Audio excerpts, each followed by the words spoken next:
te invito a que puedas compartir esta serie contigo.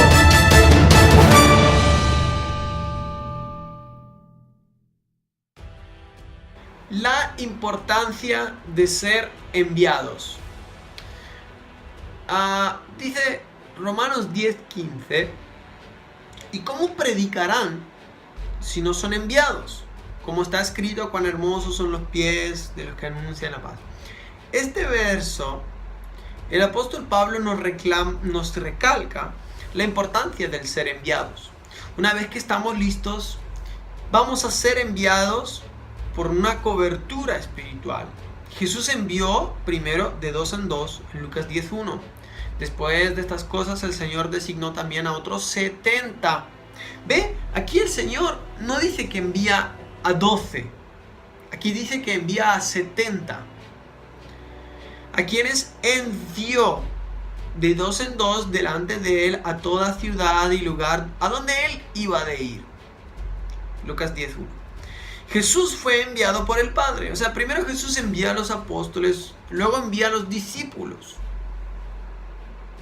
Jesús hace un envío, primero envía apóstoles, luego manda a los discípulos para que hagan lo mismo que Jesús hacía. Y luego vemos que es una cuestión de autoridad. Jesús también fue enviado por el Padre. Juan 20:21, paz a vosotros. Como me envió el Padre, así también yo os envío. La palabra enviado es una palabra apostólica y significa ser comisionado para una labor en específico. Cuando una persona es enviada por la cobertura, la unción de esta la respalda. Por lo tanto, antes de ir a evangelizar, nuestra cobertura espiritual o nuestro pastor tiene que orar por nosotros y enviarnos. ¿Por qué es importante ser enviado? Porque la misma unción que está sobre el que nos envía estará sobre nosotros. Y en el momento en que seamos enviados, Dios derrama su unción sobre nuestra vida para poder realizar efectivamente la labor para la cual hemos sido llamados. Hay gente que no cree en este principio, pero el Salmo es muy claro. La unción se derrama desde la cabeza, por la barba y el resto del cuerpo. Jesús envió a quienes habían de servir en esa época, así que nosotros hoy también necesitamos ser enviados, no autoenviarnos. Eso es importante. De esto también hablamos en la serie acerca de la autoridad y el poder de Dios. Este capítulo es más corto porque ahora entramos dentro de toda una serie, dentro de esta serie, en la que vamos a hablar de cómo caminar, cómo andar en lo sobrenatural. Hemos hablado de los dones sobrenaturales del Espíritu Santo, pero ahora vamos a hablar más acerca de qué es lo profético.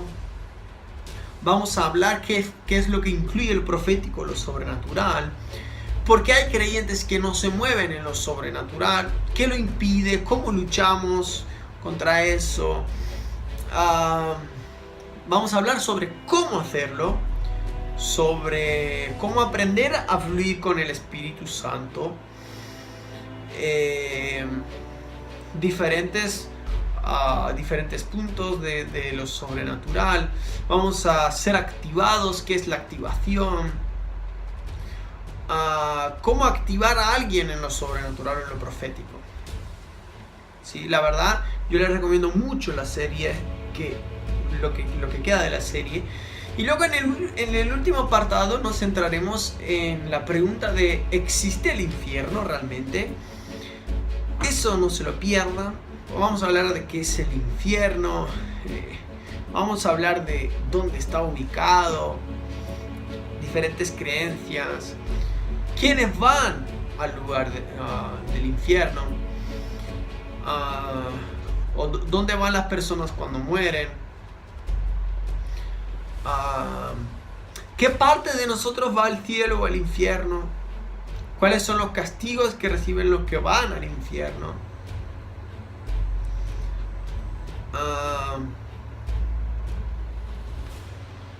Vamos a compartir algunos testimonios porque hay algunos testimonios documentados acerca de esto. Muy interesante, ¿no? No se pierdan ninguno de los capítulos que siguen porque sin duda vamos a ser entrenados, vamos a ser equipados y vamos a ser empoderados para hacer la obra del dar testimonio de Jesús. Te invito a que puedas compartir esta serie contigo.